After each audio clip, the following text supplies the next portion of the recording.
శ్రీ మహాగణాధిపతియే నమః. శ్రీ గురుభ్యో నమః. ఇది ఇప్పుడు తులసి శంఖచూడులో సంవాదం. ఇంతలోకి శంఖచూడు అనే తరుణ వయస్కుడు అటువైపు వచ్చాడు. పుష్కర క్షేత్రంలో జైగిష్వుని ఉపదేశంగా నిష్టగా తపస్సు చేసిన శ్రీకృష్ణ మహామంత్రం వల్ల సిద్ధుడైన యోగీశ్వరుడతడు. ఈ జైగిష్వుడు సర్వమంగళప్రదమైనటువంటి కవచాన్ని కంఠసీమలో హారంగా ధరించి బ్రహ్మదేవుడి ఆజ్ఞ మేరకు అక్కడికి వచ్చాడు. మనోవాంఛా సిద్ధిరస్తు అని విరించి వరమిచ్చి ఆశీర్వదించి మరీ పంపించాడు. తన వైపు నడుస్తూ వస్తున్న శంఖచూడుని చూసింది తులసీదేవి. నవయవ్వన సంపన్నుడు, సాక్షాత్కరించిన మన్మధుడు. సంపెంగ పువ్వులా ఉన్నాడు. రత్నభూషణ భూషితుడు. శరత్ పూర్ణిమ నాటి చంద్రబింబం లాంటి ముఖం, శరత్ పంకజాలు లాంటి కన్నులు. దివ్యరత్న విమానం నుంచి తిరిగి వస్తున్నాడు. కదలాడుతున్న రత్నకుండలాల కాంతుల చెక్కిళ్లపై లాస్యం చేస్తున్నాయి. అలంకరించుకున్న పారిజాత పుష్పమాలికలు పరిమళాలు బహుపరాక్ పలుకుతున్నాయి. చిరునవ్వులు చిందిస్తున్నాడు. నొసటున బొట్టు కస్తూరి చందనాగరాలు వెదజల్లుతున్నాయి. మదగజ గమనంతో ఆ మనోహరుడు చేరువకి వచ్చి నిలబడ్డాడు. తులసీదేవి తానెప్పుడు లేచి నిలబడిందో తనకే తెలియలేదు. మేలు ముసుగులో ముఖం దాచుకుని తలవంచి చిరునవ్వులు చిందిస్తూ కాలి కొనగోట నేలను గీటుతూ క్రీగంట ఉలుకు పలుకున తిలకిస్తూ పొలికించిపోతోంది. శంఖచూడు తులసీదేవిని సన్నిహితంగా చూశాడు. శరత్చంద్రుని నిందించే ఆమె ముఖం, మాలతీ పుష్పమాలకుల రంగించిన కబరీవారం, రత్నాలు పొదిగిన అమూల్య విచిత్ర కుండలాలు, ఆ కాంతుల్లో బుగ్గలు మరీ మెరిసిపోతున్నాయి. రత్నాతారహారాలు పీనోన్నత వక్షస్థలం మీద నిట్టూర్పులకు కదలాడుతున్నాయి. రత్న కంకణాలు, రత్నకేయూరాలు, చిన్ని చిన్ని శంకులు కూర్చున్నటువంటి దండ. శంకు అంటే శంఖంతో కూడినటువంటి దండ ఉంది అన్నమాట. అన్ని వేళ్లకు రత్నాంగుళయాలు, పాదాలకు మణిమయ మంజీరాలు కాలు కదుపుతూ ఉంటే మనోహరంగా సవ్వడి చేస్తున్నాయి. లజ్జాలంకృత పాదపద్మాలు, లాక్షాలంకృత పాదపద్మాలు, రాశిపోసిన సౌందర్యం ఉన్న ఆ లలితా సుందరమూర్తిని ఆపాదమస్తకం తిలకించాడు. కామ భావ పరవశుడయ్యాడు. మధురంగా పలకరించాడు. కళ్యాణి, ఎవరు అమ్మాయివి? నీ పేరేమిటి? కన్యకామణిలోకెల్లా ధన్యురాలివి, మాన్యురాలివి, సర్వకళ్యాణదాయివిగా కనిపిస్తున్నావు. నేను నీ సేవకుణ్ణి. సుందరి, దయచేసి సంభాషించి నన్ను అనుగ్రహించు.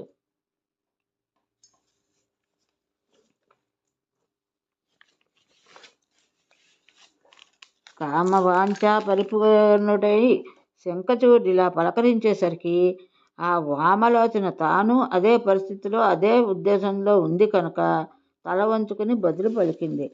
నేను ధర్మజ్ఞుడి కన్న కూతుర్ని. ఈ తపోవనంలో చాలా కాలం నుంచి తపస్సు చేస్తూ తపస్వినిలాగే ఉంటున్నాను. నువ్వెవరివో, ఎందుకు ఇలా వచ్చావో, నీ దారిని నువ్వు సుఖంగా వెళ్ళు. ఉత్తమ వంశంలో పుట్టిన శీలవతులను ఏకాంతంగా ఇలా పలకరించడం నీ వంటి సజ్జనులకు తగదు. ఇది శాస్త్ర విరుద్ధం కూడా. వేదం తెలియనివాడు, లంపటుడు, ధర్మశాస్త్రాన్ని తిరస్కరించినవాడు, అసత్కులికలంలో పుట్టినవాడు మాత్రమే ఇలా ఏకాంతంగా కామకుడై కామినీమణులతో సంభాషణ దిగుతాడు. అటువంటి పురుషులు మెచ్చుకునేది, ఇష్టపడేది అటువంటివి కాంతల్నే.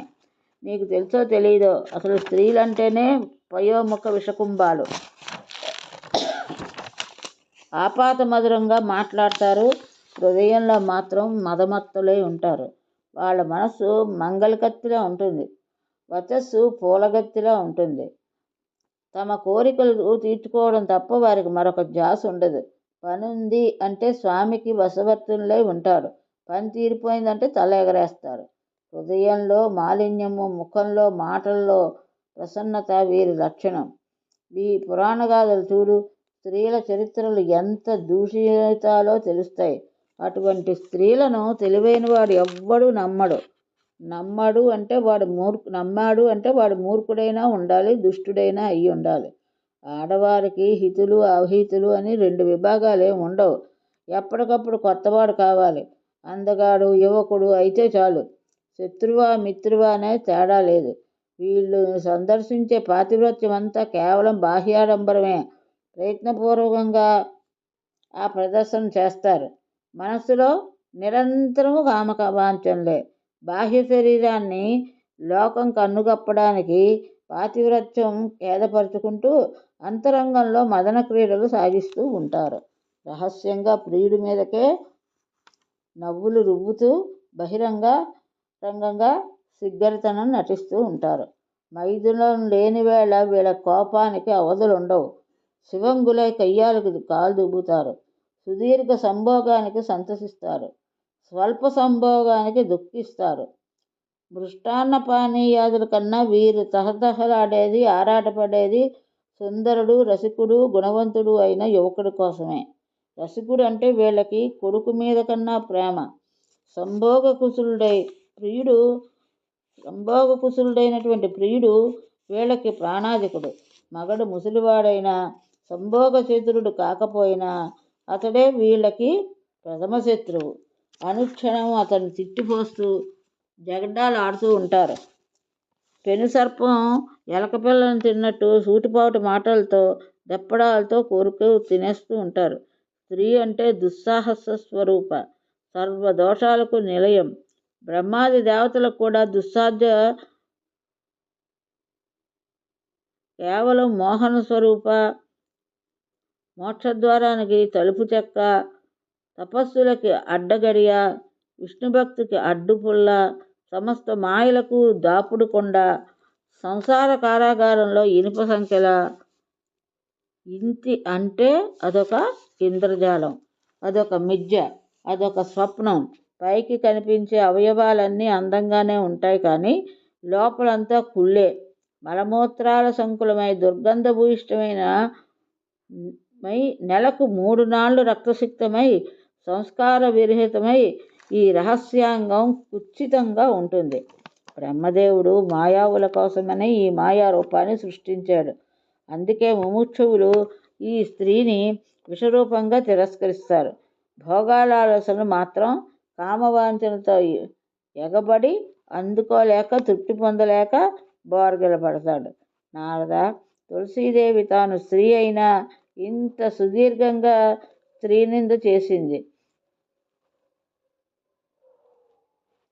మనస్సులో అనురాగం ఉన్న మాటల్లో కాఠిన్యాన్ని ప్రదర్శించింది. శంఖచూడుడు నిబ్బరంగా బదులు పలికాడు. దేవి, నువ్వన్నది పూర్తిగా అసత్యం కాదు. అలాగని సత్యమూ కాదు. సగం అది సగం ఇది. కనుక నేను చెప్పేది కూడా కొంచెం విను. బ్రహ్మదేవుడు స్త్రీలను 2 రకాలుగా సృష్టించాడు. కొందరు సుగుణవంతులు, కొందరు దుర్గుణవంతులు. సృష్టి అన్నాక అన్ని రకాలు ఉంటాయి. లక్ష్మి, సరస్వతి, దుర్గా, సావిత్రి, రాధిక వీరంతా స్త్రీరూప సృష్టికి ప్రథమావతారాలు. సృష్టి స్థితి స్వరూపిణులు. కాబట్టి నిజానికి సృష్టిలో స్త్రీ రూపం వీరి అంశమే. స్త్రీలందరూ వీరి అంశావతారాలే. కనుక స్త్రీమూర్తి సర్వమంగళకారకంగా ఉంటుంది. శతరూపగా దేవహూతి, స్వదాదేవి, స్వాహాదేవి, దక్షిణాదేవి, ఛాయావతి, రోహిణి, వరుణాని, శచి, కుబేరపత్ని, దితి, అదితి, లోపాముద్ర, అనసూయ, తులసి, అహల్య, అరుంధతి, మీనాదేవి, తార, మండోదరి, దమయంతి, వేదవతి, గంగ, మానసాదేవి, పుష్టి, సృష్టి, తుష్టి, స్మృతి, మేధ దేవతలు. కాళిక, వసుంధర, షష్ఠీదేవి, మంగళచండిక, ధర్మకామిని, స్వస్తి, శ్రద్ధాకాంతి, శాంతి దేవతలు. నిద్రాక్షుత్, పిపాస, సంధ్యారాత్రి దేవతలు. సంపత్తి, ధృతి, కీర్తి, క్రియ, శోభ శివమూర్తులు. వీరంతా ఉత్తమాంగనులు, పతివ్రతలు, శక్తి స్వరూపిణులు. యుగ యుగాలుగా వీరు స్త్రీమూర్తులై అవతరిస్తూనే ఉన్నారు. పవిత్రంగా జీవితాలు గడుపుతూనే ఉన్నారు. కానీ నువ్వన్నట్టు కొందరు పుంసలీలారూపులుగా ఉన్నారు. వారిని నిందించడం తగును గాని సత్వగుణ ప్రధానులైన సాధ్వీమణులను కూడా వారితో సమంగా జమ చేసి మొత్తం స్త్రీజాతిని నిందించడం తగదుగాక తగదు.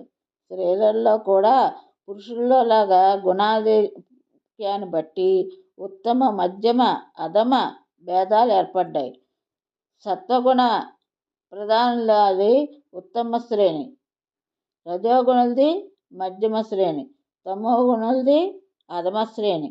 పండితుల్లో ఉత్తమ వంశంలో పుట్టి సత్వగుణ ప్రధానులై వాడెవడు ఎంతటి అవకాశం లభించినా పరస్త్రీని వాంఛించడు. అయితే అధముడిగా ఇక్కడికి ఇలా ఎందుకు వచ్చావు అని నువ్వు అడగవచ్చు. నా రాకకు తగినంత కారణం ఉంది. బ్రహ్మదేవుడి ఆజ్ఞ మేరకు నేను వచ్చాను. నిన్ను గాంధర్వ వివాహం చేసుకుంటాను. నా పేరు శంఖచూడుడు. ప్రస్తుతం దానవుణ్ణి, దేవతలకు శత్రువుని. పూర్వజన్మలో గోలోకాన హరిసాన్నిధ్యాన్ని అనుభవించి నా సుధాముణ్ణి. శ్రీకృష్ణుడికి అత్యంత ఆప్తులైన 80 పార్షద గోపికల్లో ఒకటిని. రాధికాదేవి శాపం వల్ల ఇప్పుడు ఇలా రాక్షసుడిని అయ్యాను. కృష్ణమంత్ర ప్రభావం వల్ల జాతిస్వరూపుణ్ణి. నువ్వు జాతిస్వరవే, తులసివి. పూర్వజన్మలో శ్రీకృష్ణుడి సౌందర్యాన్ని అనుభవించావు. రాధికా శాపం వల్ల భూలోకంలో అవతరించావు.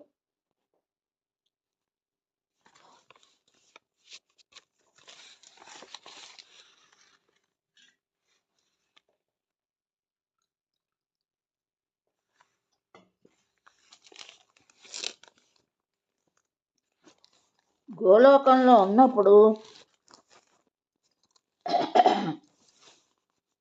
నిన్ను చూసి ఎంతగానో అనురక్తున్నయ్యాను. ఇవన్నీ శంఖచూడుడు తులసితో అంటున్న మాటలు అన్నమాట.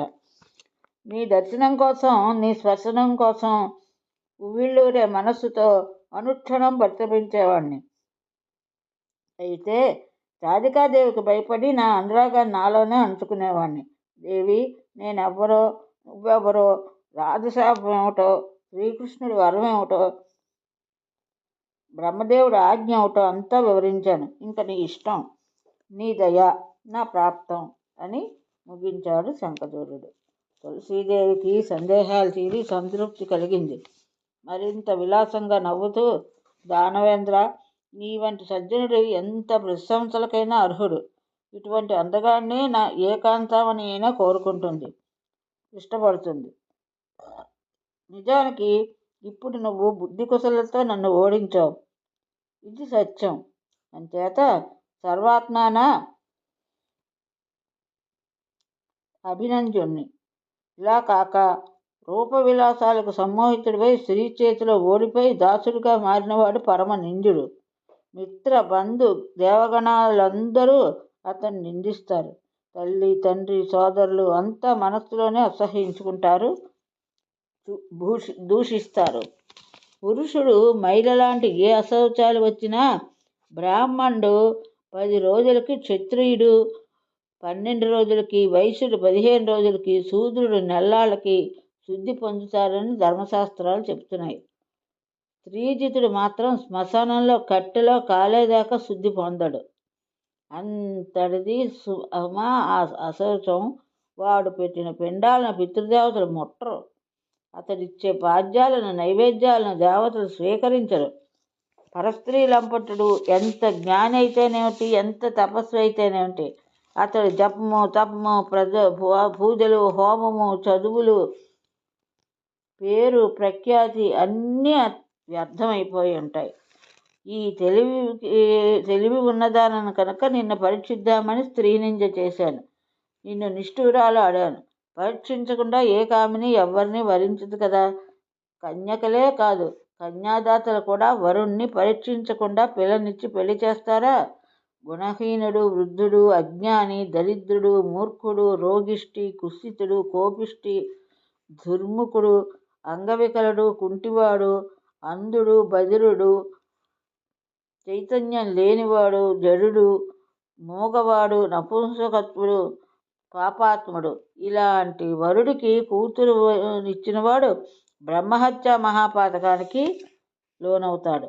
అంచేత బాగా వాకప్ చేసి పరీక్షించి శాంతస్వరూపుగా, గుణవంతుడిగా, యువకుడుగా, పండితుడిగా, సజ్జనుడిగా అయిన వరుణకే పిల్లని ఇవ్వాలని, అలా ఇచ్చి వివాహం జరిపించినటువంటి కన్యాదాత 10 మహాయజ్ఞాలు చేసిన ఫలంని పొందుతాడు. కూతుర్ని పెంచి పెద్ద చేసిన ధనలోభంతో అమ్ముకునేవాడు కుంభీపాక నరకానికి పోతాడు. అక్కడ కన్యామూత్ర పురుషాలు తింటూ, పురుగులు కాట్లు భరిస్తూ, కాకి విపోట్లు చవిచూస్తూ ఇంద్రుడు 14 మంది మారేటంత కాలం నరకయాతన అనుభవిస్తాడు. అటు పైన రోగిష్టిగా జన్మించి మాంసం అమ్ముకుంటూ నీచంగా జీవయాత్ర చేస్తాడు.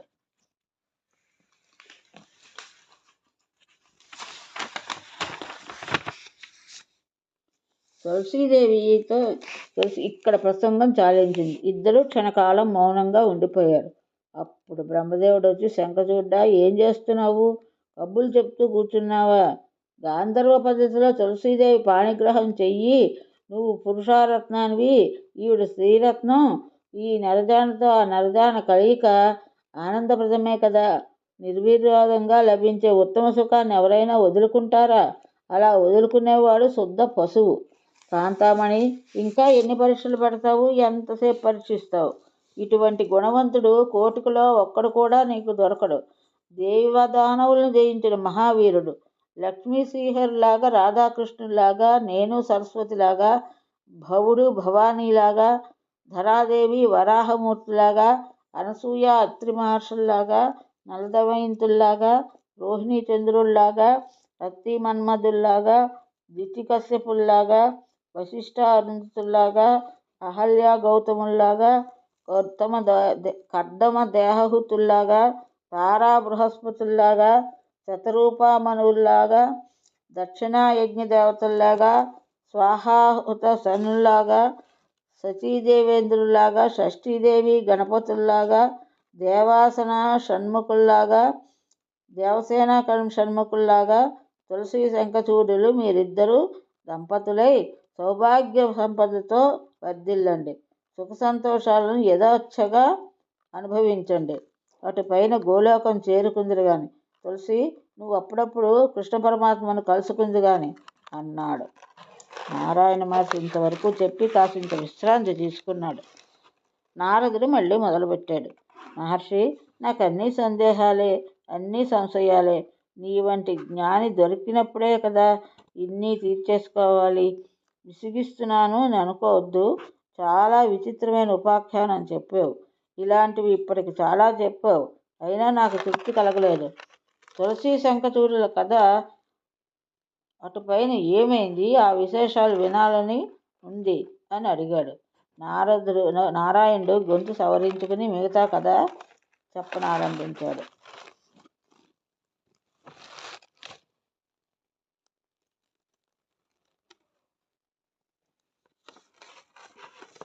నారద, బ్రహ్మదేవుడు అలా ఇద్దరినీ ఆశీర్వదించి తన లోకానికి వెళ్ళిపోయాడు.